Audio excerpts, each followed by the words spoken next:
President, Madam Ben Djedid, distinguished guests, welcome to the White House. It's our pleasure to have as our guest friends from a distant land. And today we've worked, and I might add succeeded, in bringing our nations and the leaders of our nations closer together. Mr. President, we're proud that the United States was among the first to recognize Algeria's independence in 1962. In the years which have passed since that time, we've not always been seen political issues in the same light, but total agreement is not the basis of friendship. Instead, it's based on respect and forthrightness. And if this be the case, Algerians and Americans should and ought to be friends. I enjoyed our conversations today, Mr. President. They were productive and the spirit was positive. These talks have reinforced the ties between our two governments and our peoples. In the course of our discussions, we covered a wide area: trade and economic planning, humanitarian efforts in Africa, and cultural exchanges. And I believe that the steps forward we made will be followed by many more, and we look forward to that progress. After getting to know you, Mr. President, I'm certain you agree that nothing would better serve the joint interests of our peoples than peace and stability in the Middle East. We're aware of your particular concerns, ties, and friendships in the region, as you're aware of ours. Let us, Mr. President, use our influence toward positive ends. Let us urge our friends toward peaceful resolution of disputes. Let us encourage them to build and to create and to do those things that make for a better life. Americans have had a challenging Middle Eastern role for almost 4 decades. We've done our best to create new opportunities for peace, and we'll continue our efforts. But peace depends on all those of goodwill in the region, on all sides of the conflict, taking the initiative. For our part, we continue to believe Middle East peace must emerge from direct negotiations between the parties based on UN Security Council Resolution 242. As you so eloquently have noted, a solution to this complex problem must address the legitimate rights of the Palestinians and provide security for all in the region, including Israel. Algeria lies at the northern edge of a continent beset by drought and famine. Mr. President, we applaud your government's humanitarian efforts to help your less fortunate neighbors, both by donating funds to supplement food and shelter for the people of the Sahel and by accepting and caring for thousands of refugees from the famine. Algeria has been a leader in African self-help efforts in this crisis and a shining example to others. President and Madam Ben Djedid, your visit to the United States is a new high point in Algerian and American relations, and we're honored to have you here. I'm happy to have the opportunity to get to know you as a leader of a great people and as a man of vision and strength.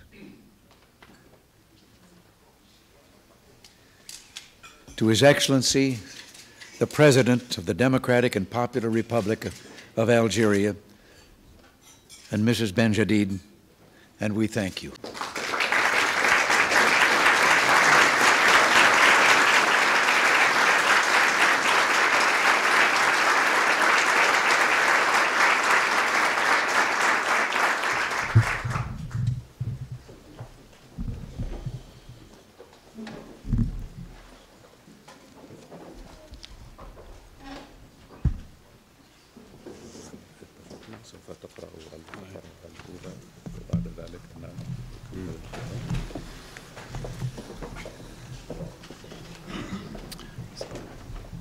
سيد الرئيس،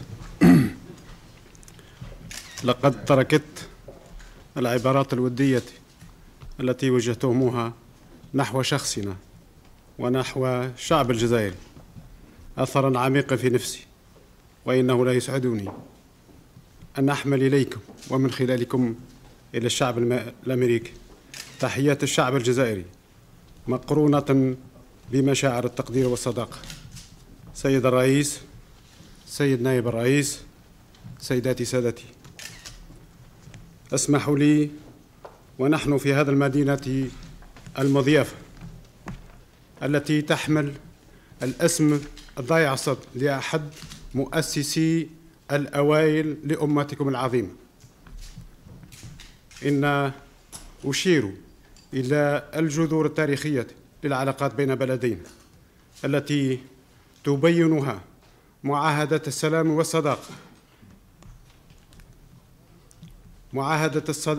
والصداقة المبرمة بينهما في 5 سبتمبر 1795.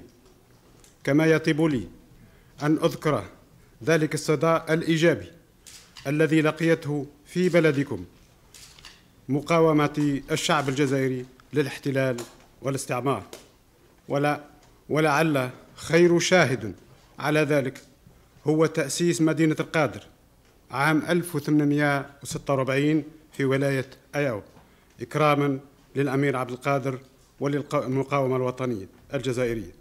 إننا نجد حقا في هذا الرمز برهان على التفاف شعبينا حول مثل الحرية والاستقلال، وهو ما تأكد بالفعل إثناء كفاحنا، حيث أعرب العديد من النساء والرجال في هذا البلد عن تعاطفهم مع معركتنا التحريرية. In order to save time, His Excellency the President of Algeria has indicated to me that I should read through his entire remarks. Mr. President, first of all, I appreciate your kind words to me and in speaking of the Algerian people. I take great pleasure in expressing to you and through you to the American people the sentiments of respect and friendship felt for you by the Algerian people. Mr. President, Mr. Vice President, Excellencies, ladies and gentlemen, in this hospitable city that carries the prestigious name of one of the founding fathers of your great nation, allow me to evoke the deep historical roots of the relationship between our two countries, illustrated by the Treaty of Peace and Friendship signed on the 5th of September 1795. It equally pleases me to point out the similarity between the resistance of our two peoples to colonial occupation.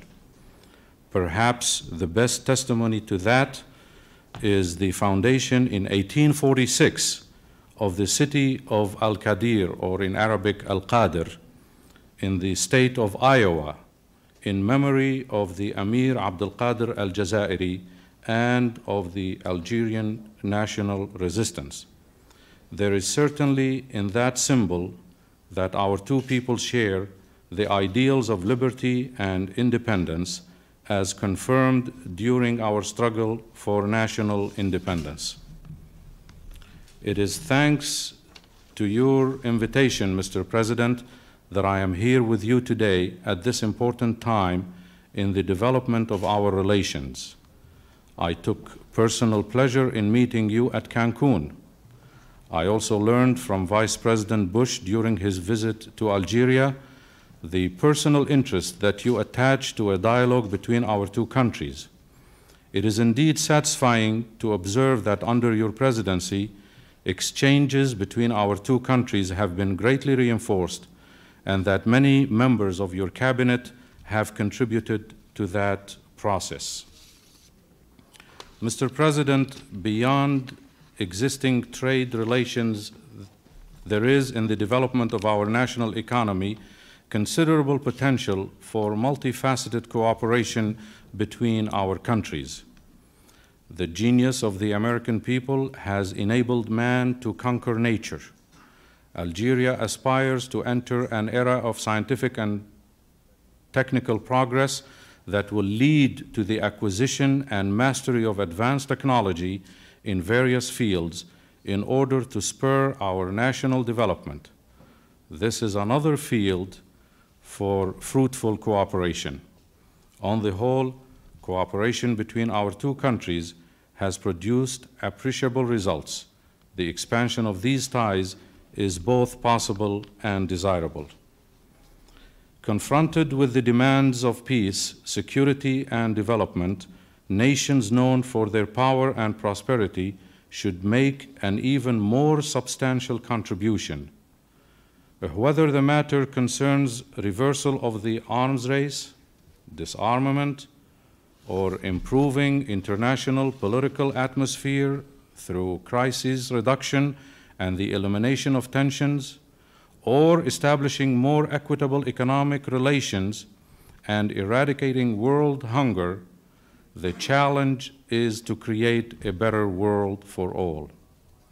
The course of non-alignment, which inspires and guides the international policies of Algeria, seeks to promote harmony between all peoples, whatever the path they have chosen.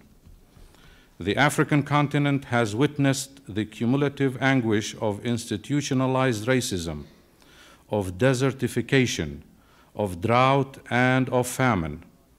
A universal outcry is necessary to achieve the dismantling of apartheid, the achievement of Namibian independence, and bring peace in southern Africa. In the Middle East, it is Algeria's conviction that the Palestinian problem is at the heart of the crisis in that region. Therefore, Mr. President, in recognition of the inalienable national rights of the Palestinian people, is the only path to a just and durable peace in that region. In the Maghreb, Algeria will never cease to work in the interest of regional stability. An effort must be made to find a negotiated solution based on an African and international consensus over the question of the Western Sahara. In regard to the conflict between Iraq and Iran, Algeria will spare no efforts to achieve a reasonable peace and good relations between these two neighbors. Mr. President, the dialogue that we profoundly desire between Algeria and the United States is nourished by the need for greater understanding, agreement, and cooperation between nations. وإنني إذ أعرب لكم مرة أخرى عن شكري الخالص لدعواتكم الكريمة لنا وللعناية التي أوليتموها لإقامتنا وإقامة أعضاء الوفد المرافق لنا.